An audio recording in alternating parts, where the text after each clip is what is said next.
আমি বললাম যে তিনটা বই দিই আপনাকে, এর মাঝে একটা কিতাব আর দুইটা বাংলা বই, ইংরেজি বই। কিতাবটা হচ্ছে কিতাব আল্লাহ, দ্যাট মিনস কোরআন আপনাকে দিলাম, বাংলা বই দিলাম, অঙ্ক বই দিলাম।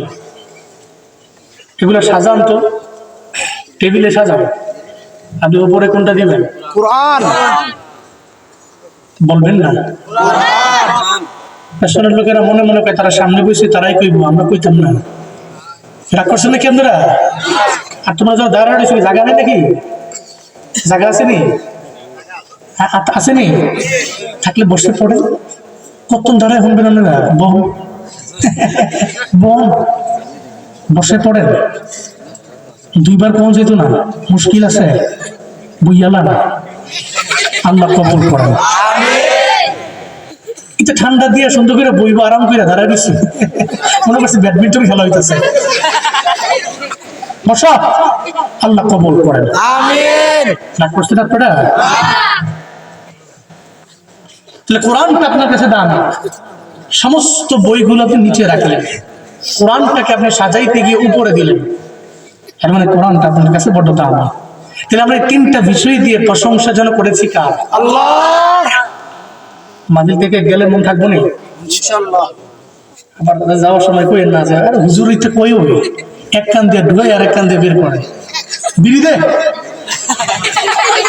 বহুত মাহফিলে দেখছি 1.5-2 ঘন্টা আলোচনা করে রওনা। এরপরে দেখি যে আমি তো আবার জোয়ান মানুষ, আমি তো বুড়া চোরা না, চোখে পাওয়ারই আছে, আল্লাহ দিলে ভালোই আছে আলহামদুলিল্লাহ। আলহামদুলিল্লাহ। তা আমি দেখি যে মুরব্বী থুরথুরা 70 থেকে 75 বছর বয়স তো মিনিমাম হবে। তো উনি আবার দামি সিগারেট খায় না, ওই যে বিড়ি আছে না কম দামি যেটা আর কি, তো ওইটা খায়া এমনি রাখছে। তো কে জানি কইছে হুজুর আইয়ে, এবার আসতে করে ফলাই দিছে, আমি এবার দিকে লাইছি। তো আমি তার সামনে গিয়ে গ্লাসটা নামায় বলতেছি এটা কি সাইরা দেওয়া যায় না, বয়স হয়েছে না আল্লাহ দিলে, বহুত বয়স। উনি কইলেন কি আপনি পুরো পরিবারের প্রত্যেকটা সদস্য মিললে আমার এটা সারাইতে পারে না, আর আমনে একা জীবনও সম্ভব না। আমি বললাম এই যে বয়ান শুনলেন 1-1.5 ঘন্টা শুনলেন কি, দোয়া টোয়া দিয়েও তো হইলেন। যতক্ষণ 1 ঘন্টা বসেছিলাম আমার কাছে মনে হয়েছে দম বন্ধ হয়ে মরে যে মনে হয়। দোয়াটা শেষ করে খালি রওনা হইতে দেরি, খালি কইছে বিড়িটা দে ধরাইলাই টাইনা টাইনা পাইছি আমরা। লস, এক কান দিয়ে ঢুকছে আর এক কান দিয়ে বেরিয়ে গেছে, এটা করা যাবে না। আপনি এখানে এসে যেভাবে আল্লাহকে ডাকছেন মৃত্যু পর্যন্ত এভাবেই ডাকবেন। মুমিন জীবনে তার অবস্থার পরিবর্তনের সাথে সাথে শুকর এবং কৃতজ্ঞতার যে মাপকাঠি এটা পরিবর্তন করে না। সে গরিব অবস্থায় যেভাবে আল্লাহকে ডাকে, আবার ধনী অবস্থায় স্মরণ করে কাকে? আল্লাহ।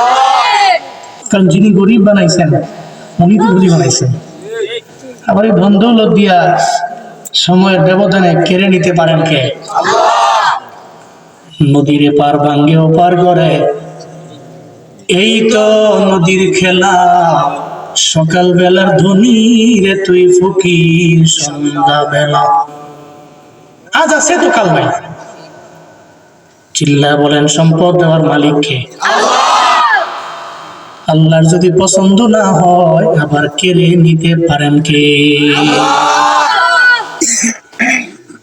এই জন্য আপনি গরিব অবস্থায় যা মোস্ট রিচেস্ট হলেও তা পরিবর্তন নাই।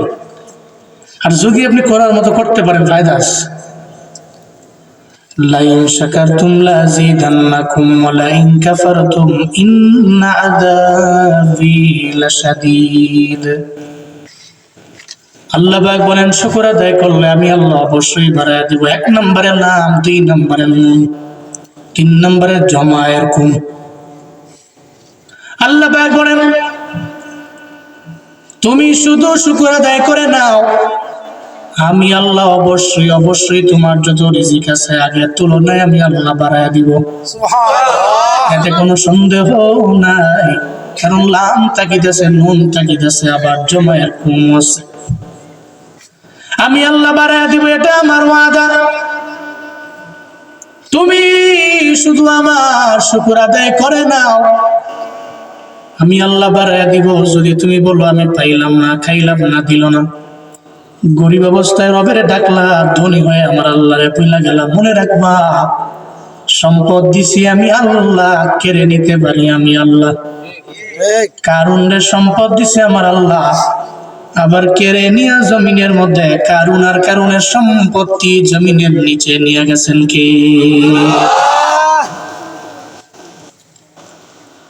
আল্লাহ পাক বলেন,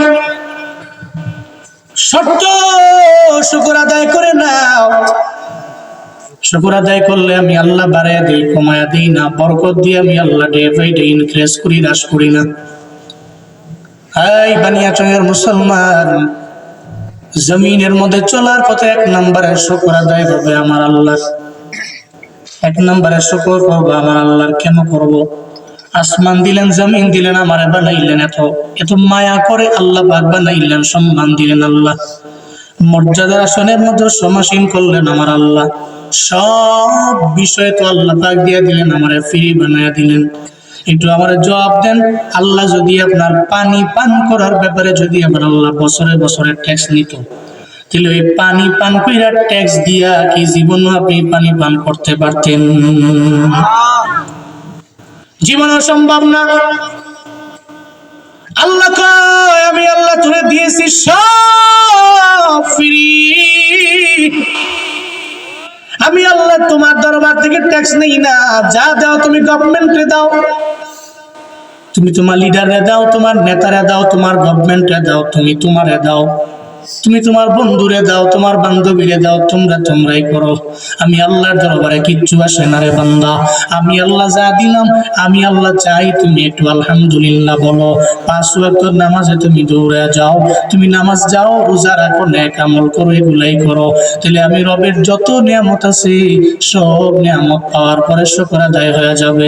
আর যদি নিজের শাকির বানাইতে পারো, তাহলে আমি আল্লাহ ওয়াদা দিয়া দিলাম, আমি আল্লাহ যা দিছি রে নিতাম না, ডে বাই ডে আমি আল্লাহ আরো বাড়ায় দিব।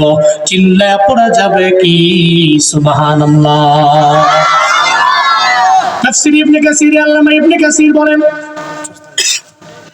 আল্লাহর এক বান্দা আবিদ, বড় লেভেলের আলেম না, একজন আবিদ। এর মানে ইবাদত যে করে ওই বান্দা আবিদ, ইলম যার ভিতরে আছে ওই বান্দা আলেম।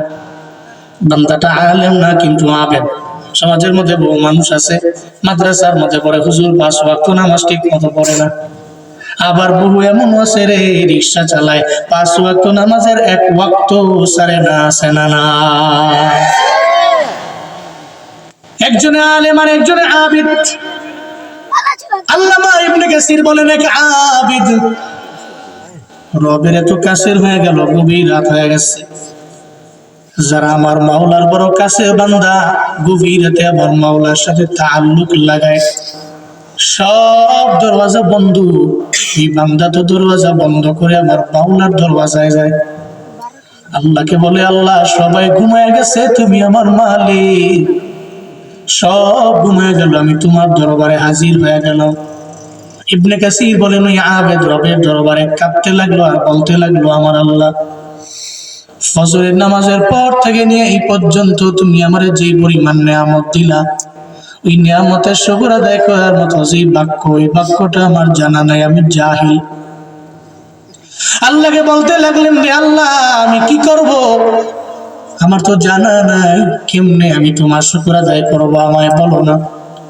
আল্লাহর দরবারে ওই বান্দার কথাটা বড্ড পছন্দ হয়ে গেল। ওহির দরওয়াজা বন্ধ, ইলহামের দরওয়াজা বন্ধ না। আজ পর্যন্ত ইলহামের দরওয়াজা ওপেন আছে। কোন বান্দা যদি আমল করতে করতে আমার রব পর্যন্ত চলে যায়, ইলহামের মাধ্যমে বান্দারে জানায় দেওয়া হবে। তবে নবীর মাধ্যমে ওহির দরওয়াজা তো বন্ধ হয়ে গেল। আল্লামা ইবনে কাসীর বলেন, আবিদ রাতের বেলা মুজাকারার মধ্যে যখন সুন্দর করে বসে রইল চোখ বন্ধ করে, ওই বান্দা তো জাহেল, তার দিলের মধ্যে এই জুমলাটার ব্যাপারে জানা নাই, বাক্যের ব্যাপারে জানা নাই, কিন্তু নিয়ামতের শুকর তো বান্দা আদায় করতে চায়। একটু পরে তার জবান দিয়ে অটোমেটিক্যালি বের হয়ে গেল, ইলহামের মাধ্যমে আল্লাহ জানায় দিল। সে পড়তে লাগলো, ইয়া রাব্বি লাকাল হামদু কামা ইয়ানবাগি লিজালালি ওয়াজহি ওয়া আযীমি সুলতানিক। এই জুমলাটা তার জবান দিয়ে বের করে দিল। এই বানিয়াচংয়ের মুসলমান, চানপাড়ার মুসলমানরা বলেন না, আমাদের ডান কাঁধে বাম কাঁধে দুইজন ফেরেশতা আছে না? না, আপনার কাঁধে আছে, আমার কাঁধে নাই। আছে নাকি? সবার কাঁধে আছে। আজকে চানপাড়ার কমিটির কাঁধের মধ্যে নাই, হুজুরের কাঁধে আছে, মুজুরের কাঁধে নাই, সবার কাঁধে আছে, কিন্তু শেখ হাসিনার কাঁধে নাই। আছে নাকি? সবার কাঁধে আছে, ওবায়দুল কাদেরের কাঁধে নাই। কিরামান কাতিবিনা ইয়ালামুনা মা তাফআলুন। চিল্লায় জোরে করে পড়েন আল্লাহু আকবার। সম্মানিত দুইজন লেখক ফেরেশতা আল্লাহ পাক সবার কাঁধের মধ্যে রেখেছেন। ডান কাঁধেও আছে, বাম কাঁধেও আছে। বান্দা যদি নেক আমল করে ডান কাঁধের ফেরেশতা উঠাইতে দেরি করেন না, সুবহানাল্লাহর আওয়াজ দুই দিয়া দেয়, সঙ্গে সঙ্গে আমলনামায় 10টা নেকি লিখে ফেলে। আলহামদুলিল্লাহ বললে 10টা নেকি লিখতে দেরি করে না। আল্লাহু আকবার যদি বান্দা জবান দিয়া বের করে দেয়, 10টা নেকি বান্দার আমলনামায় দিতে দেরি করে না। আর জোরে চিল্লা আল্লাহু আকবার। কাজে ফেরেশতা সঙ্গে সঙ্গে বলতে লাগলো, আল্লাহ আল্লাহ আমি জানি সুবহানাল্লাহ বললে 10টা নেকি, আলহামদুলিল্লাহ বললে 10টা নেকি, আল্লাহু আকবার বললে 10টা নেকি দেওয়া যায়, কিন্তু বান্দা তো এখন বাড়ায়া বলল, ইয়া রাব্বি লাকাল হামদু কামা ইয়ানবাগি লিজালালি ওয়াজহিকা ওয়া আযীমি সুলতানিক। এই ব্যাপারে কতটুকু নেকি দেওয়া লাগবে আমার তো জানা নাই। আল্লাহ পাক বলে, ও ফেরেশতা ওই বান্দার আমলনামায় নেকি দেওয়া লাগবে না। আমার বান্দার আমলনামায় কোনো নেকি দেওয়ার প্রয়োজন নাই। 10টা নেকি দিও না, 20টা দিও না, 100 দিও না, 1000 দিও না, মিলিয়ন দিও না, বিলিয়ন দিও না, ট্রিলিয়ন দিও না, ওয়াক্টিলিয়ন দিও না। ওই বান্দার আমলনামায় কোনো নেকি উঠানোর প্রয়োজন নাই।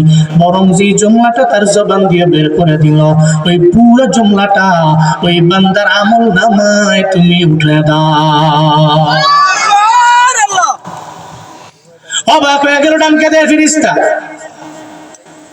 ও আল্লাহ, কেন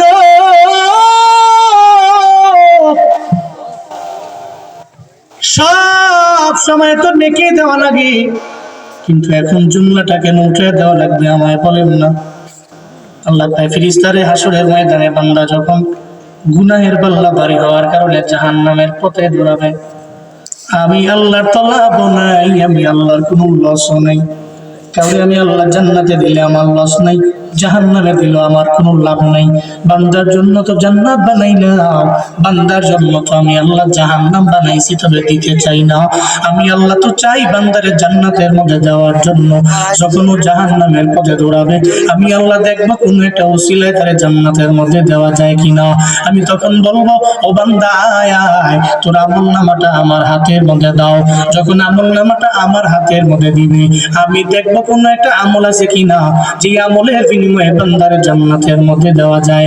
হঠাৎ করে আমি আল্লাহ যখন দেখবো বান্দার আমলনামার মধ্যে লিখা, ইয়া রাব্বি লাকাল হামদু কামা ইয়ানবাগি লিজালালি ওয়াজহিকা ওয়া আযীমি সুলতানিক। আল্লাহ গো, তোমার সালতানা যত বড়, ওই পরিমাণ তোমার শুকর আমি আদায় করে নিলাম রে আমার আল্লাহ, ওই পরিমাণ প্রশংসা তোমার আদায় করে নিলাম আল্লাহ। এই কথা বলতে দেরি, আর এই জুমলাটা বান্দার আমলনামায় উঠাইতে দেরি হয়ে গেছে। আমি আল্লাহ তো চাই না যে আমারে বড় বানাইলো, যে আমারে বড় করলো, আমার নিয়ামতে শুকর এমন ভাবে আদায় করতে পারলো। আমি আল্লাহ তো চাই না ওই বান্দাটা জাহান্নামে যাক। তখন আমি তারে জাহান্নাম থেকে ফিরাইয়া ফেরেশতাদের বলবো, ফেরেশতা এই বান্দারে জাহান্নামে নিও না, এই বান্দা তো আমারে বড় বলেছি, আমারে বড় কইরা আমার নিয়ামতের শুকর পরিপূর্ণ আদায় করলো, তারে জাহান্নামে দিও না। জান্নাতের 8টা দরওয়াজা ওপেন আছে, বিজলির আকারে পৌঁছেরা পার করে দাও। আর জান্নাতের যেই দরওয়াজা দিয়া মন চায় ওই দরওয়াজা দিয়া জান্নাতে ঢুকায় দাও। আতিনা ফি দারে দুনিয়া না হাসান, আতিনা ফি দারে উকবা না হাসান, ইয়া গিয়াসাল মুস্তাগীসি নাহদিনা লাফদিকার বিল উলুমে ওয়াল গিনা। হর গরি দেনে को तू तैयार है, जू न मंगे उस्त तू बेजार है। তাহলে আল্লাহ শুকর করলে দাম আছে না নাই? আছে। বলেন আছে। আল্লাহ জাহান্নাম থেকে ফিরে আপনার জান্নাতের মেহমান বানায় দিবে শুকর আদায় করার কারণে। 1 নম্বরে দুনিয়াতেও পাইলেন, আল্লাহ পাক যা নিয়ামত দিলেন আমার আল্লাহ বাড়ায়া দিলেন। জাহান্নাম থেকে ফিরে জান্নাতের মালিক আপনারে বানাইলো কিসের কারণে? শুকর আদায় করার কারণে। 1 নম্বরে রবের শুকর। তবে রবের ইবাদত আর শুকর আদায় করতে যাইয়া সাবধান, জীবনে কোনোদিন কোনো শিরকের গুনাহের মধ্যে যাওয়া যাবে না। শিরকের গুনাহ বড় মারাত্মক লেভেলের গুনাহ। জমিনের মধ্যে যত গুনাহ আছে সব গুনাহ আমার আল্লাহ মাফ করে দেয়, শিরকের গুনাহ আমার আল্লাহ ক্ষমা করে না। শিরকের গুনাহ আল্লাহ ক্ষমা করে না। গার্মেন্টসের মধ্যে শ্রমিক হাজার হাজার, সব লেবারদের কাজ ওই গার্মেন্টসের মালিক যেমনে বলে সেমনি শোনা লাগবে। মালিক যদি বলে ডানে যাও ডানে যাবে, বামে যাও বামে যাবে। আমার গার্মেন্টসের ডেভেলপ করার জন্য যা করার করবা। যদি কাপড়ের ফ্যাক্টরি হয়, 8 ঘন্টার জায়গায় প্রয়োজনে 8.5 ঘন্টা করবা, প্রয়োজনে 9 ঘন্টা করবা। বেতন লাগলে আমি ওভার টাইম করার কারণে বাড়াইয়া দিব। এরপরও যত গুণগান হবে আমার গার্মেন্টসের গুণগান, যত গুণগান হবে আমার গুণগান, সব আমার গুণগান গাইবা। যদি ওই ব্যক্তিটা গার্মেন্টস থেকে বের হয়ে যায় গুণগান গে অন্য গার্মেন্টসের অন্য মালিকের, তাহলে অটোমেটিক দেখবেন ওই গার্মেন্টসের মালিক রাগান্বিত হয়ে যায়, ক্রোধান্বিত হয়ে যায়। আমার টাকা খাইয়া আমার বেতন পাইয়া আমার গার্মেন্টস বাদ দিয়ে অন্য গার্মেন্টসের গুণগান গাও, অন্য গার্মেন্টসের ডেভেলপের চিন্তা তুমি করো। আমার বিষয়ে তোমার কোনো চিন্তা নাই, আমার বিষয়ে তোমার ব্রেইনের মধ্যে কোনো ফিকির নাই। তাহলে দুনিয়ার মালিক তো রাগান্বিত হয়ে যাবে, ক্রোধান্বিত হবে। 1 বার 2 বার মাপ দিলে 3 বারের সময় ধমক দিয়ে বের করে দিবে। আল্লাহ তখন বলে, ও আমার গোলাম, আমি আল্লাহ তো তোর এমন মালিক, আমি আল্লাহ তো আসমান দিলাম জমিন দিলাম তোরে বানাইলাম, এত বড় মায়া করে মায়ের গর্ভের মধ্যে আমি আল্লাহ তোরে বানাইলাম। তুই যদি আমার কুদরতি পায়ের মধ্যে সিজদা না দিয়া, তুই যদি একটা মাজারের মধ্যে গিয়া তোর মাথাটা ঠেকাইয়া দাও, সিজদা দাও তুমি মাজারে যাইয়া, আবার আমি আল্লাহর সাথে ইবাদতের লাইনে তুমি অন্য কাউরে শরীক করো, যদি তুমি মাছের পূজা করো, যদি তুমি গাছের পূজা করো, যদি তুমি অন্য কোনো বস্তুর পূজা করো, তুমি যদি প্রকৃতির প্রেমের মধ্যে কইরা যাও, যদি শিরকের গুনাহ করো, আবার সওয়াব মনে কইরাও যদি করো, যদি বিদআতের লাইনে আগাও, যদি শিরকের লাইনে আগায়া যাও, শুনে নাও সব গুনাহ আমি আল্লাহ মাফ করে দিলাম, শিরকের গুনাহ আমি আল্লাহ মাফ করি না। ইন্নাল্লাহা লা ইয়াগফিরু আন ইউশরাকা বিহি ওয়া ইয়াগফিরু মা দুনা যালিকা লিমান ইয়াশা। চিল্লা জোরে করে পড়েন আল্লাহু আকবার। আল্লাহ পাক বলেন, ইন্নাল্লাহা লা ইয়াগফিরু, নিশ্চয়ই আল্লাহ ক্ষমা করেন না, আইয়ুশরাকা বিহি, আল্লাহর সাথে শরীক করাকে আমার আল্লাহ পছন্দ করে না, ক্ষমা করে না। ওয়া ইয়াগফিরু মা দুনা যালিকা লিমান ইয়াশা, শিরকের গুনাহ ছাড়া যত গুনাহ আছে আমার আল্লাহ চাইলেই তো মাফ করে দেয়, কারণ আল্লাহ তো এমন পাওয়ারফুল। আমার আল্লাহ, আল্লাহ মাফ করে দিলে আমার আল্লাহ কারো দরবার থেকে পারমিশন নেওয়া লাগে না, জবাব দিয়েও করা লাগে না। ফায়াগফিরু লিমান ইয়াশা ওয়া ইউআযযিবু মান ইয়াশা। এই চাঁদপাড়ার মুসলমান, আমায় বলো না সর্বময় ক্ষমতার মালিক কে? আল্লাহর তোকার দরবার থেকে পারমিশন নেওয়া লাগে না। মনে রাখিও সব তো চাইলেই করতে পারে আমার মালিক, আমার আল্লাহ তো চাইলে করতে পারে, কিন্তু আমার মাওলার তাকাব্বুরির ওই সিফাত যদি কোনো বান্দা তার দিলের মধ্যে নিয়ে এসে গাদ্দারি করে, 2 দিন করবে, 3 দিন করবে, 1 বছর করবে, 2 বছর করবে, 10 বছর করবে, 16 বছর করবে, হঠাৎ করে একদিন দেখবে দেশেও থাকতে পারে না, হেলিকপ্টার দিয়ে উড়াল দিয়ে দিল্লি যাওয়া লাগে। ঠিক কিনা বলো? এটা তো মাওলার সিফাত। কিন্তু সব মানুষ তো এই থেকে শিক্ষা নেয় না, রবের সিফাত নিয়ে টানে, তাকাব্বুরের ভাব নিয়ে চলে। মনে রাখবেন, আমি জুনায়েদ আল হাবিব যদি বিন্দু থেকে বিন্দু মাত্র পরিমাণ অহংকার নিয়ে চলি, আপনি লিখে রাখবেন, আজকে জুনায়েদ আল হাবিবের বয়ান যাই মানুষ শুনে, আগামী 2 বছর পরে কেউ আমার বয়ান শুনবেও না, আমার কেউ ডাকবেও না, এত মায়াও কেউ করবে না। যদি আমার দিলের মধ্যে তাকাব্বুরের ভাব দেখা যায়, যেদিন থেকে বয়ানে নামছি ওদিন থেকে আমার বাবা আমার সামনে বসাইয়া 10 মিনিট লাগাইয়া আমার বয়ান করছে। বয়ান তো তুমি মানুষের করো, আমিও করি, এখন তোমারে হবে আমার বয়ান। আমার বাবা আমার বসায় বয়ান করছেন, যতদিন পর্যন্ত এই ময়দানে থাকবা ওয়াদা করে খেলাফ করবা না। আলহামদুলিল্লাহ বলে বলতে পারি, যত বয়ান রাখলাম, বয়ান রাখছি, বয়ান রাখার পরে আমি 1 দিন আগে 2 দিন আগে ফোন দিয়ে কইছি আমি আসতে পারবো না, আমি আসি নাই। গত 8 বছরের ইতিহাসে বাংলার জমিনে কেউ বলতে পারবে না। আল্লাহর শুকরিয়া, আলহামদুলিল্লাহ, আল্লাহর শুকরিয়া। আল্লাহর কাছে আমার বহুত কোটি কোটি শুকরিয়া, এটা আমি এটা কনফিডেন্স নিয়ে বলতে পারি। আপনাদের দোয়ায় তো 64 জেলায় 3 বার গেছি, শুধু মাহফিলকে উদ্দেশ্য করে। আল্লাহর কাছে বহুত শুকরিয়া। ততদিন বাবা আমার সামনে রেখে বলছিল, জীবনে কোনোদিন মুরব্বী ডানে বামে কেউ আসলে তোমার দিলের মধ্যে একটা অহংকারের যে ভাব, এটা আনবার না। আমার আব্বার যারা দেখছে সোশ্যাল মিডিয়া, আমার যারা দেখে, আমার আব্বারও যারা চিনে, খুব নরম মানুষ, খুব একজন বিনয়ী মানুষ, একেবারে ঠান্ডা মেজাজ, ইলিমওয়ালা মানুষ, একেবারে ঠান্ডা থাকে। আল্লাহ আমার আব্বা আম্মার হায়াতে বরকত দান করেন, আপনাদের যাদের বেঁচে আছে আল্লাহ নেক হায়াত দান করেন, যাদের নাই আল্লাহ কবরকে জান্নাত বানিয়ে দেন। সকলে চিল্লায়ে পড়েন আমিন। এই জন্য তাকাব্বুরের ভাব নিয়ে চলা যাবে না। এটা করতে পারে কে? আল্লাহ। আমি আপনি করতে পারি না, আমি তো মরণের গ্যারান্টি নাই। আছে আছে আছে আমার মরণ আসিবে কখন কেউ তো জানে না, আমার মরণ আসিবে কখন কেউ তো জানে না, আমার মরণ আসিবে আমি মরে গেলে আমায় তোমরা ভুইলা যাইও না, আমি চলে গেলে আমায় তোমরা ভুইলা যাইও না, আমার মরণ আসিবে কখন কেউ তো জানে না, আমার মরণ আসিবে এই দুনিয়ায় চিরজীবন থাকার জায়গা না, অন্ধকার কবর যে আমার আসল ঠিকানা।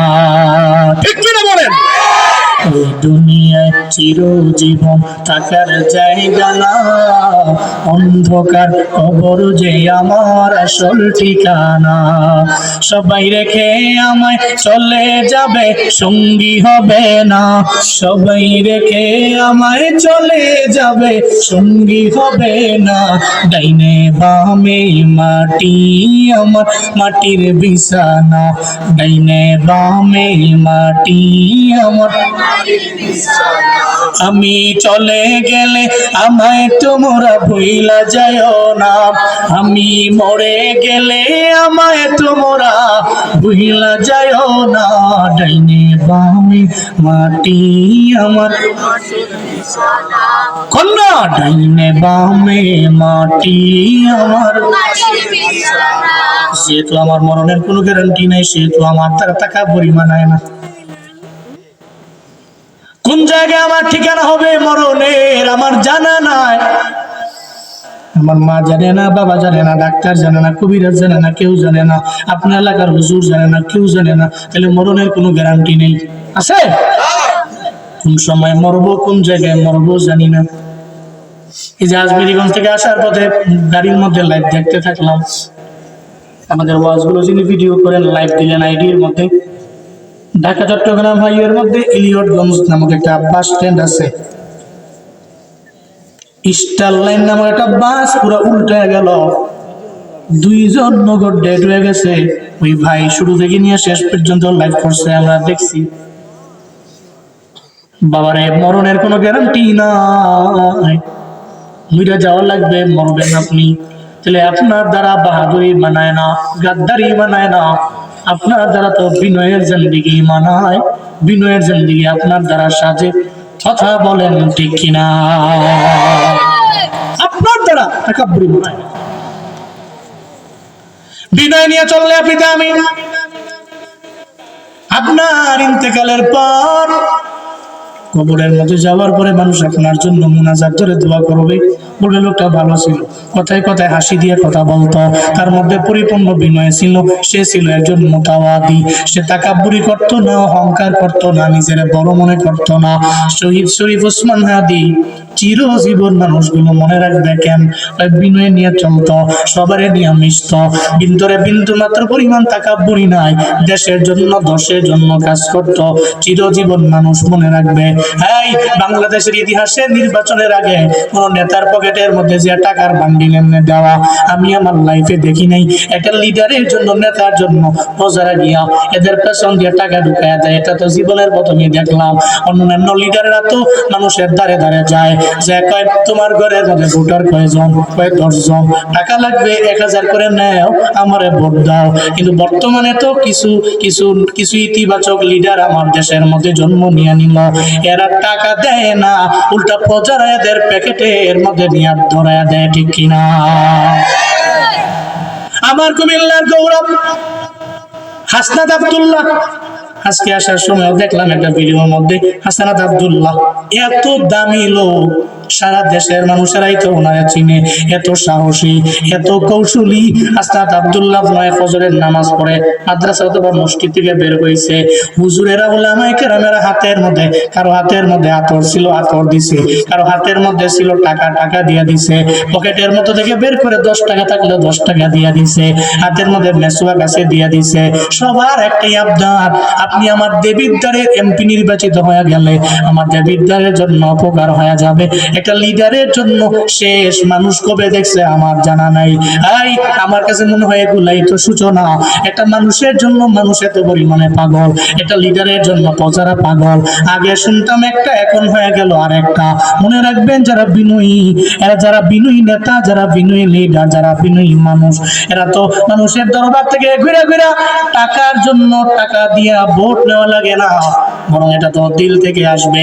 যে মনে করে তার দ্বারা আমার উপজেলার উপকার হয়ে যাবে, এই চিন্তা করে টাকা দেওয়া লাগবে না, উল্টা সে টাকা দিয়ে তারা নির্বাচিত করবে। চিন্তা এখন ঠিক কিনা? এই জন্য আগামী সময়ে নির্বাচন আপনাদের আমানত। আল্লাহর কসম, বানিয়াচংয়ের মুসলমানেরা, এটা আমানত। যদি আপনি মনে করেন আপনি আমানতদার, তাহলে আল্লাহ আমিন হইয়েন, জীবনেও নিজের আল খাইন বানাবেন না বাবা। কারণ দেখবেন বহু মানুষ দ্বারে দ্বারে আপনার দ্বারে আসবে, আপনার দ্বারে দ্বারে এসে আপনারা বিভিন্ন সময় আপনার আকলটারে বিক্রি করে দেওয়ার জন্য চাইবে, আপনার ইমানটাকে বিক্রি করে দেওয়ার জন্য বলবে তুমি ইমান বিক্রি করে দাও, আকলটারে বিক্রি করে দাও, তুমি আমার লিডারে ভোট একটা দিয়ে দিও, টাকা যা লাগবে নিও। সাবধান বাবারা, টাকার দরবারে তো ইমান বিক্রি করা যায় না, টাকার দরবারে তো আকল বিক্রি করা যায় না, টাকার দরবারে তো বিবেক বিক্রি করা যায় না। টাকার মাধ্যমে গরু কেনা বেচা হয়, টাকার মাধ্যমে ছাগল কেনা বেচা হয়, টাকার মাধ্যমে তো অন্যান্য মাখলুকাত কেনা বেচা হয়। মনে রাখবেন, আপনি তো আশরাফুল মাখলুকাত, সব সৃষ্টির চাইতে দামি সৃষ্টি আপনি। আপনার জীবনে কোনোদিন যাতে টাকা দিয়া কেউ কিনতে না পারে, আপনার যাতে করে অন্তত পক্ষে অন্যান্য শিশুর মতো আপনার টাকা দিয়ে কিনতে না পারে। আপনি বেচা হইয়েন না, আপনার তো আকল আছে, আপনার বিবেক আছে। মানুষ জীবনে কোনোদিন অন্যের কাছে টাকায় বিক্রি হতে পারে না। সেটা আশরাফ, ইসমে তফজিল এসে আশরাফ, সম্মানিত শুধু না অধিক। সুবহানাল্লাহ পড়বেন না? এমনি একটা গরুর চাইতে আপনার দাম বেশি না? বেশি না? তাহলে আপনার যদি বেশি দাম হয় তাহলে আপনি 1000 টাকার কাছে বিক্রি হন কেমনে? গরু বেচা হলো 1 লাখ টাকা। কিও? আর যদি মনে করেন যে না আমার বডি আর গরুর বডি কি এক নাকি, গরুর তো মোটা সোটা বডি, গরুর কি মোটা মোটা সোটা, হ্যাঁ গরুর দাম 1 লাখ, আমি সিউন সাউন মানুষ 500 টাকা সাথে। যদি মনে করেন যে আপনি গরুর চাইতে খারাপ, যদি আপনি মনে করেন তাহলে বেচা হয়ে যায়। তবে বেচা হইলে অন্তত পক্ষে গরুর চাইতে একটু দামি বেচা হইয়া। আরে কইেন যে আমার 2 লাখ 5 লাখ 10 লাখ টাকা দেওয়া লাগবো, এই 500 টাকা দিয়ে 2টা চাকা হইয়া নিতে পারতেন না? আমার আকল আছে না? কথা বলে না, কথা বলে না। আপনার আকল আছে, বিবেক আছে, ইমানকে, এই বিবেককে আপনি বিক্রি করতে পারেন না, দাম আছে। আমি আপনার শুভাকাঙ্ক্ষী, এই জন্য বললাম আল্লাহ আমাদের প্রত্যেককে বুঝার, মানার, আমল করার তৌফিক দান করেন। আরো জোরে পড়ে না আমিন। তাহলে 1 নম্বরে আমরা শুকর কার? আল্লাহ। জোরে বলেন না কার? 2 নম্বরে আল্লাহ শুকরের পরে করব আব্বা আমার। আমি আল্লাহরে রাজি বানাইলাম নামাজের মাধ্যমে, রোজার মাধ্যমে, আমলের মাধ্যমে করলাম রবের শুকর। কিন্তু বাড়ির মধ্যে যে আমি মায়ের ধমক দিলাম, বাবারও দিলাম, আব্বা আমার রাজি না। মনে রাখবেন আপনি নামাজি, আপনার আল্লাহ আপনার প্রতি রাজি না। আব্বা আমার রাজি না, আপনি রোজাদার, আল্লাহ আপনার প্রতি রাজি না। আব্বা আমার রাজি না, আপনি আমল করনেওয়ালা, আল্লাহ আপনার প্রতি রাজি না। আব্বা আমার রাজি না এর মানে আল্লাহ রাজি না। আব্বা আমার রাজি তো আল্লাহ রাজি, আব্বা আমি সন্তুষ্ট তো এর মানে আমার আল্লাহ সন্তুষ্ট, আর আল্লাহ রাজি মানে জান্নাত। 1 নম্বরে আল্লাহ শুকর, 2 নম্বরে মা বাবার। বানিয়াচুঙ্গির যুবক, তুমি তো একটা ফোনের জন্য যে পরিমাণে মায়ের এত পরিমাণে গালি দাও, তুমি তো আব্বারে কও তাহলে আমার যদি ফোন কিনা না দিতে পারো, আমার জন্ম দিছো কেন? আমার বন্ধুর যদি একটা দামি হোন্ডা থাকতে পারে, বাইক থাকতে পারে, আমার কেন নাই? হাই আমার বাবা মা, কেন তুমি আমার জন্ম দিলা? এমন কথা তো তোমরা বলতে দ্বিধা করো না।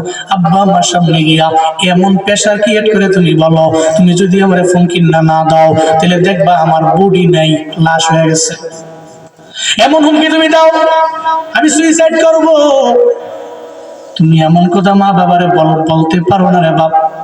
মনে রাখবা এখন তো তুমি, তোমার শরীরের মধ্যে রক্ত গরম আছে, ব্লাড বড় গরম আছে। এই ময়দানে যে মানুষগুলোর আম্মা নাই, আব্বা নাই, ঈদের দিনে যাইও এদের সামনে গিয়া দেখবে এদের মন বড় ভাঙ্গা।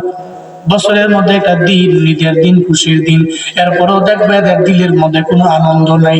এদের চেহারাটা কেমন যেন মলিন হয়ে গেছে। যা বলবো দাদা কেন চেহারার মধ্যে মলিনতার ছাপ? দেখবা বলবে আমার তো মা নাই, আমার বাবা নাই, এই কারণে আমি মা বাবা ছাড়া ঈদের ময়দানেও যেতে পারি না। আমার আব্বা আম্মা ছাড়া ঈদের ময়দানটা আমার বড্ড ফাঁকা লাগে। তোমার কাছে যদিও মনে হয় না, এখন তো ঘরের মধ্যে গেলে মায়ারে পাও, বাবারে পাও। যেদিন হারে যাবে ওদিন হারে আরেকটার বাবা, ওদিন কানলেও তো বাবা লাভ নাই।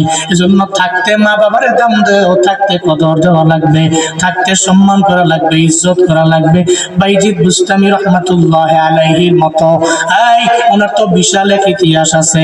ওনার বাবা তো জমিনের মধ্যে, উনি আসার আগেই দুনিয়া থেকে বিদায় নিয়ে চলে গেল।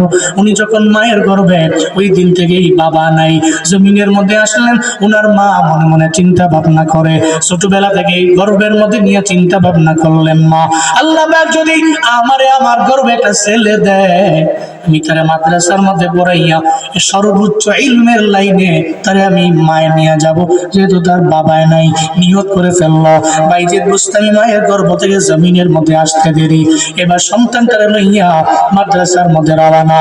যে একটা ওস্তাদ আমার বাইজিদের নিয়ে আমি মাদ্রাসার মধ্যে আসলাম। সাবধান, জীবনে কোনোদিন আমি আমার বাইজিদের আমি চাই না, আমার ভাইদের নিতে চাই না। ইলমের লাইনে সর্বোচ্চ পড়াশোনা শেষ হওয়ার পরে আর পরে আমার বাড়ির মধ্যে পাঠাবেন, এর আগে পাঠাবেন না। সুবহানাল্লাহ জোরে কয় না। কিন্তু আমগো আব্বা আমারা তো কেমন হয়ে গেছে, পোলাটারে মাদ্রাসার মধ্যে দিয়া সপ্তাহে 2 বার যায়, ঠিক কিনা বলেন? যাকে হুজুর ছুটি দেন, আমি একটু ভালো মাছ আনছি তো খাবার তারে মেয়ে। হুজুরও মনে মনে চিন্তা করে বেতন তো আপনি দিবেন, 2 দিন না খেলে আমারই তো লাভ লয়ে যান গা। হুজুর 2 বার মানা করছে তো শুনছে না, হুজুরের কথা লয়ে যান গা, আমরা ডান লয়ে যান গা। লয়ে গেছে গাই মনে করছে এটা কামের কাম করছি, লইছি মাছ টাছ দিয়ে ভাত টাত খাওয়াইছি, মাশাআল্লাহ মুরগি টুরগি দিয়ে গরু টরু দিয়ে খাওয়াইছি। সর্বোচ্চ 1-1.5 বছরে মাদ্রাসায় পড়ছে। এরপরে হঠাৎ করে খোলা যে এমন দুষ্ট হয়েছে, পরে গিয়া হুজুরের দোষ দেয়, মাদ্রাসার দোষ দেয়। হুজুরকে আমার দোষ দিয়ে লাভ নাই, এই ছেলেকে নষ্ট করার পেছনে আপনারাই, ঠিক কিনা বলেন? এত মায়া পোলার জন্য, এত মায়া, এই পোলা তো মানুষের মতো মানুষ হবে না। এগুলো তো বাইজিদ বুস্তামির মতো এত বড় বুজুর্গ আর এত বড় আলেম হতে পারবে না, এটা অসম্ভব হয়ে পড়বে। আপনি সপ্তাহে 2 বার জানালা না লেগে খালি ছুটি দিত। জমিনের মধ্যে মায়া বাড়াইছেন, আখিরাত থেকে এই পোলাকে বঞ্চিত করলেন। এত মায়া বাড়াইছেন আপনি। আল্লাহ আমাদের সবাইকে সঠিক বুঝদান করেন, আমিন। বাইজিদ বুস্তামির মা জানায় দিল, ইলমের সর্বোচ্চ লাইনে যাওয়ার আগে আমার বাড়ির মধ্যে আমি বাইজিদরে দেখবার চাই না, এটা আমার আবদার। ওস্তাদের দরবারে বাইজিদরে দিয়ে মা বাড়িতে রওনা। মা চলে গেলেন। ছোট্ট বাইজিদ মনে মনে চিন্তা ভাবনা করে, বাবা জমিনের মধ্যে আসার পর পাই নাই, যদি আমি মায়েরও না পাই, মায়ের আদর না পাই। ছোট্ট ছেলে তো মায়ের প্রতি টান আছে, মাদ্রাসার মধ্যে মায়ের জন্য কান্দে। হঠাৎ করে একদিন চিন্তা ভাবনা করে নিল, উস্তাদের দরবারে যাব। পারমিশন নেওয়ার পরে উস্তাদের দরবারে অনুমতি লই আমার মায়ের দেখার জন্য আমি যাব। আমি মায়ের দরবারে যাব, মনে পড়ে গেছে রে। এই চিন্তা নিয়ে বাইজিদ বুস্তামি দৌড়ে চলে গেলেন উস্তাদের দরবারে। উস্তাদ আমি চাই বাড়ির মধ্যে যাব, আমি আমার মায়ের দরবারে আমি যাব। উস্তাদকে তোমার মা বারণ করছে, তোমারে দেওয়া যাবে না। কিন্তু চোখ দিয়ে ঘুরে ঘুরে পানি পড়ে, ছোট্ট মানুষ, মায়ের প্রতি তোর টান লেগে গেছে, দিলের মধ্যে মায়ের কথা মনে পড়ে গেছে। বাইজিদ বুস্তামি বারবার বলে, উস্তাদ তো মানবার চায় না। হঠাৎ করে উস্তাদ কয়, তোমার শর্ত দিয়ে দিলাম, যদি এত দিনে এত পারা মুখস্থ করতে পারো, তাহলে তোমার মায়ের চেহারা তুমি দেখতে পারো। চিল্লায়া পড়া যাবে কি মারহাবা। শর্ত দিয়ে দিল, অন্যান্য ছেলেরা যা পারে না, বাইজিদ বুস্তামির বেলাও তা দিয়ে দিল। তাহলে বাইজিদ বুস্তামিও তো পারবে না, এমন এক শর্ত দিয়ে দিছে, মানতেও পারবে না, ও মায়ের কাছেও যেতে পারবে না। আমার মাওলার বড্ড কুদরত। আল্লাহ তো বাইজিদের ব্রেনটারে আমার আল্লাহ এমন শার্প বানাইলো, এমন ধারালো বানাইলো। আল্লাহ পাক ওই ব্রেনটারে এত খোলা বানাইলো, ওই দিন যত দিন দিছে, ওই দিনের নির্দিষ্ট দিনের আগেই ওস্তাদের শর্ত পূরণ করে ওস্তাদের দরবারে গিয়ে হাজির। ওস্তাদের কায়, ওস্তাদ আপনি তো শর্ত দিলেন, আমি মানতে পারলাম, মাইনা নিলাম, এখন তো আমার ছুটি দেওয়া যায়। এখন তো বেচারা বিপদে পড়ে গেছে, শর্ত তো দিছি, ওস্তাদ না মানলে বলবে আমার ওস্তাদ তো মিথ্যাবাদী ওস্তাদ। আমি ওনারে বললাম শর্ত মানছি, এর পরে উনি আমার মায়ের দরবারে যাইবার দেয় না। যাও, নির্দিষ্ট সময় দিয়ে দিলেন, এরপরে তুমি মায়ের সাথে মোলাকাত করে আবার তুমি আমার মাদ্রাসায় চলে আসবা। বাইজিদ বুস্তামি দৌড়ায় যে মায়ের দরওয়াজার সামনে দাঁড়াইয়া যখন মায়ের ডাক দে মা, যখন ডাক দে মা, যখন ডাক দে মা, 3 বার বলে ডাক দিল। এরপরেও মা তো জবাব দেয় না, মা তো ঘরের মধ্যে আছে, মা তো ঘরের মধ্যে আছে, জবাব দেয় না। এটা পর্যায়ে বাইজিদ কয়, মা গো, আমি তোমার বাইজিদ দরওয়াজার সামনে দাঁড়াইলাম, মাদ্রাসা থেকে আইলাম। এটা বলার পরে ভেতর থেকে মা কয়, তুমি আমার রিয়েল বাইজিদ না, তুমি রিয়েল রিয়েল বাইজিদ হতে পারো না। আমি তো তোমার এই মাদ্রাসায় দিয়ে আইছি, আমি জানি জীবনে কোনোদিন আমার বাইজিদ আমি মায়ের কথা বাইরে একটা কদমও বাড়াবে না। আমার তো মনে হয় তুমি আমার ফেক বাইজিদ হতে পারো, তুমি আমার রিয়েল বাইজিদ জীবনে হতে পারো না। যাও তুমি চলে যাও, তোমার যেখানে মন চায় ওখানে যাও। বাইজিদ বুস্তামের চোখ দিয়া গড়ায় গড়ায় পানি পড়ে, মাকে দেখতে পারে নাই, নিয়ত করে দৌড়ে চলে গেল আবার মাদ্রাসার মধ্যে। আমার মা যেহেতু আবদার জানাইছে, আমি আর কোনোদিন আমার মায়ের দেখার জন্য যাব না, তবে মার তো দোয়া আমার উপরে আছে। আমি মাদ্রাসার ভিতরে যাইয়া ইলমের লাইনে আমি আগাইয়া এরপরে একেবারে পাগড়ি লয়ে আমি মায়ের দরবারে আমি হাজির হয়ে যাব। চিল্লা পড়া যাবে কি সুবহানাল্লাহ। বাইজিদ বুস্তামি দৌড় দিয়ে চলে গেলেন মাদ্রাসায়।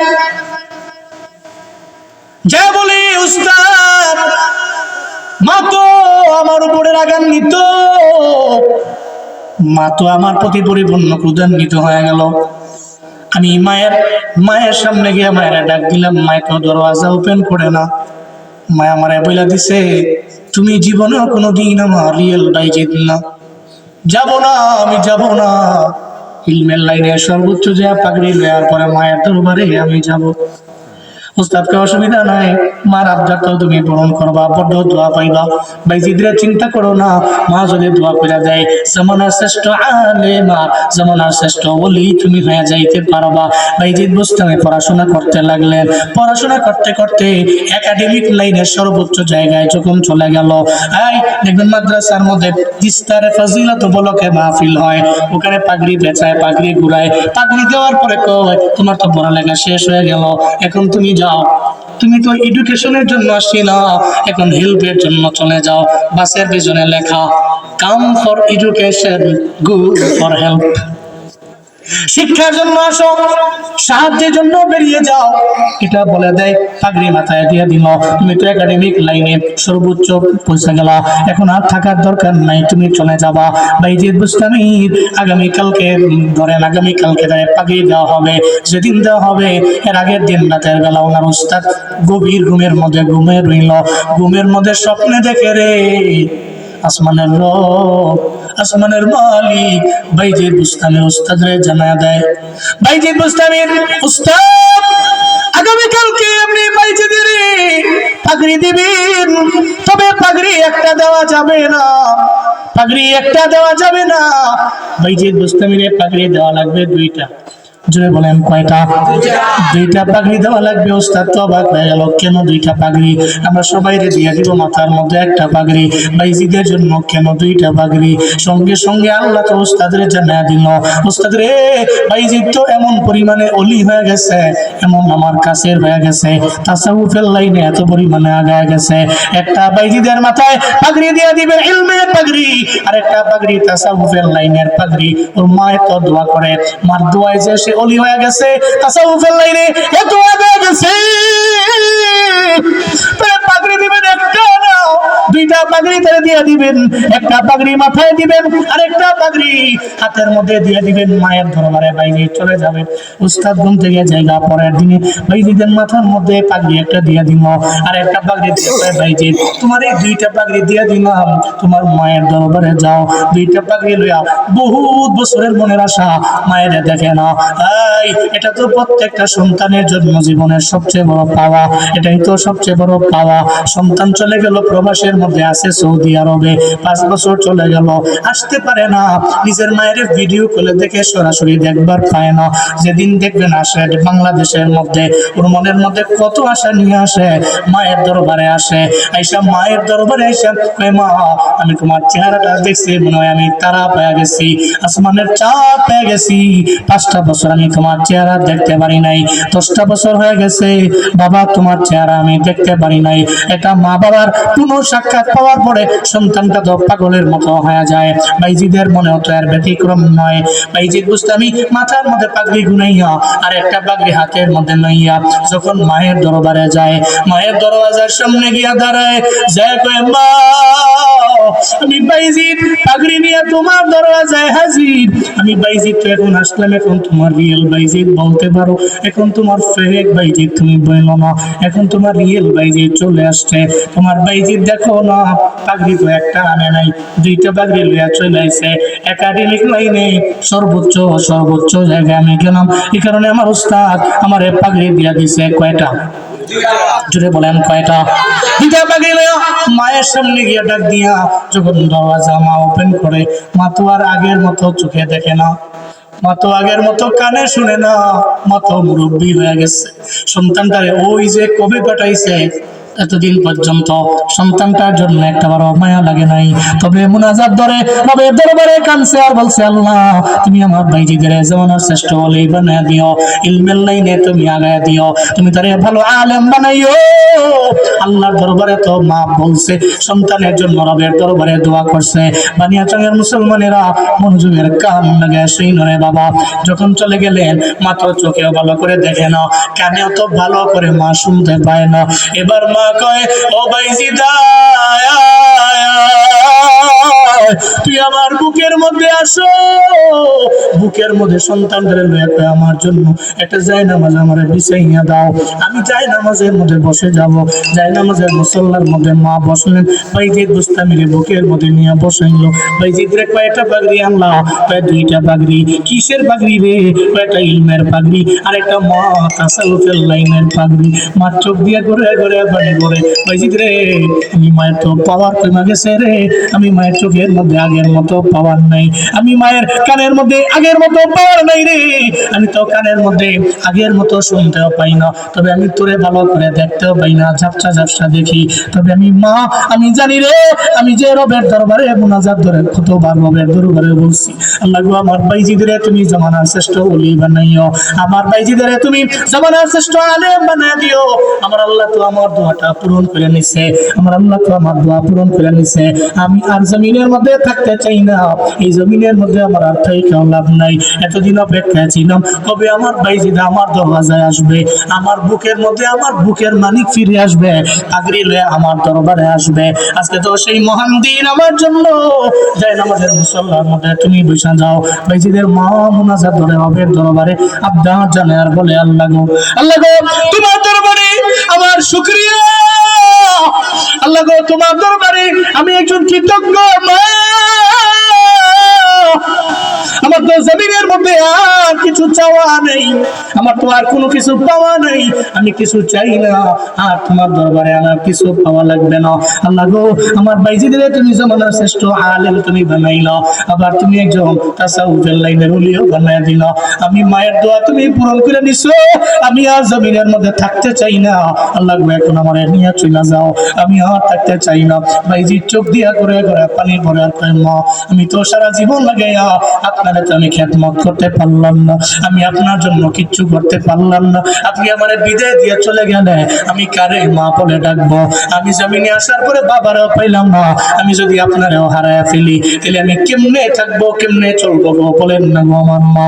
মা কয় না রে ভাইজিদ রবের দরবারে কান্দো না, আল্লাহর দরবারে আমি মায়ের জন্য দোয়া কইরো, মুসল্লার মধ্যে আল্লাহর দরবারে আবদার করে আল্লাহ তুমি আমার দোয়া কবুল কইরা আমার ভাইজিদের যেমন ওলি বানায় দিছ, এখনো আমার দোয়াটা পূরণ করে নাও।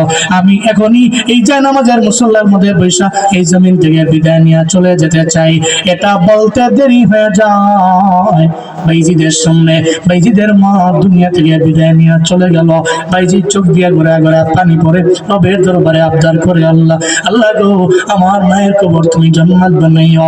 আমি তো এত বড় আলেম হওয়া আমার দ্বারা পসিবল ছিল না, আমি তো এত বড় ওলিয়ে কামেল হওয়া আমার দ্বারা পসিবল ছিল না। আমি যা হয়েছি যা অর্জন করেছি এটা আমার ব্যক্তিগত কোনো কামালিয়াত না, এটা আমার মায়ের মুসল্লার জায়নামাজের দুই হাত তুলে রবের দরবারে তোমার দরবারে মুনাজাতের সেই দোয়া, আর এই সেই দোয়ার বদৌলতে আমি তোমার কাছে হইতে পেরেছি, আমি ইলম অর্জন করতে পেরেছি রে আমার আল্লাহ।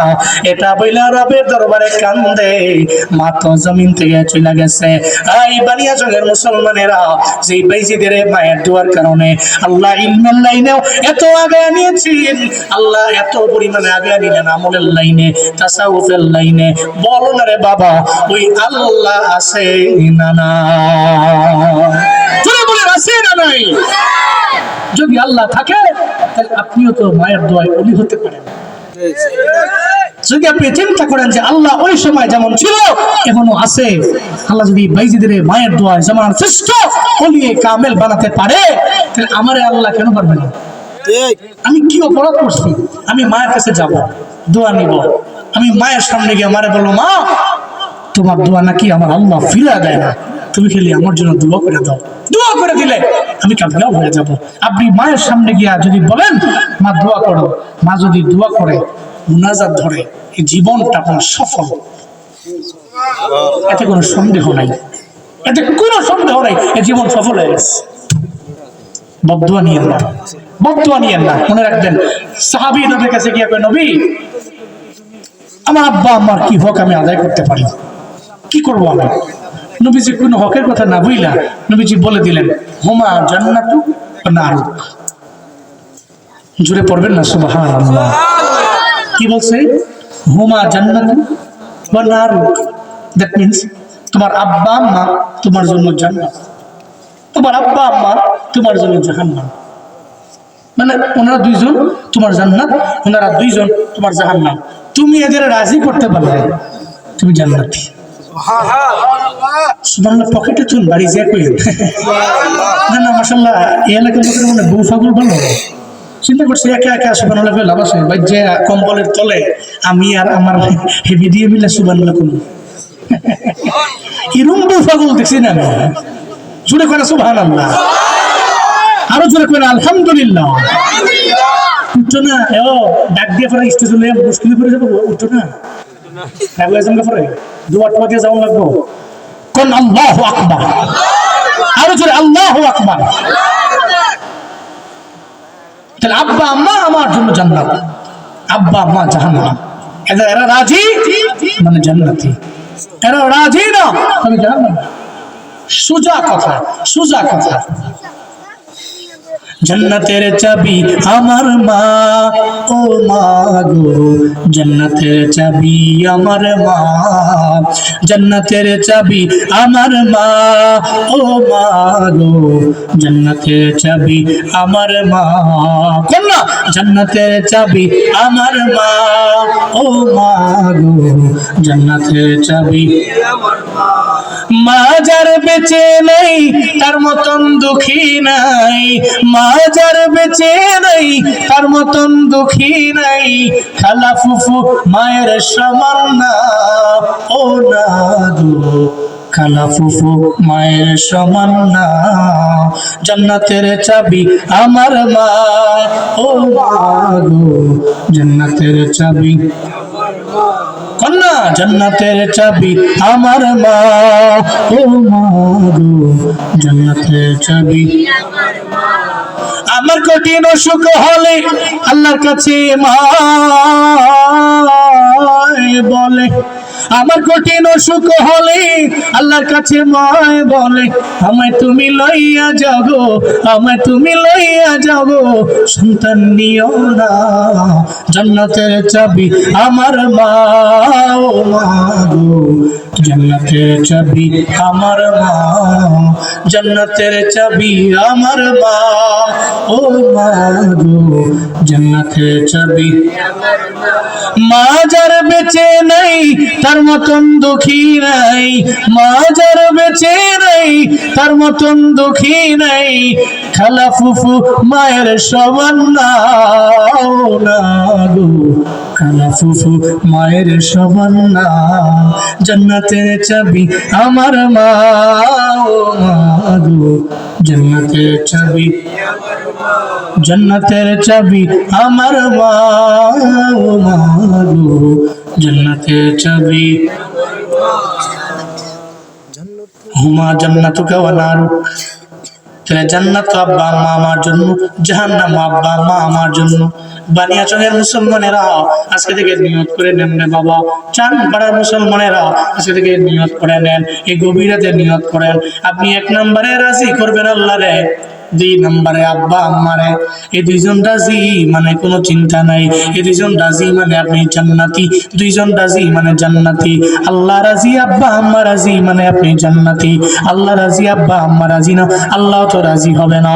আল্লাহকে রাজি বানাইলেন, আব্বা আম্মা রাজি না, তাহলে লাভ নাই। আবার আব্বা আম্মার রাজি বানাইলেন, নামাজও পড়লেন না, রোজাও রাখলেন না, আমলও করলেন না, তবে শুকরিয়া আদায় করলেন না, এর মানে আপনার জান্নাতে যাওয়ার পর সুগম হলো না। আজকে থেকে নিয়ত করেন আপনি সর্বাবস্থায় শুকর আদায় করবেন আমার আল্লাহ।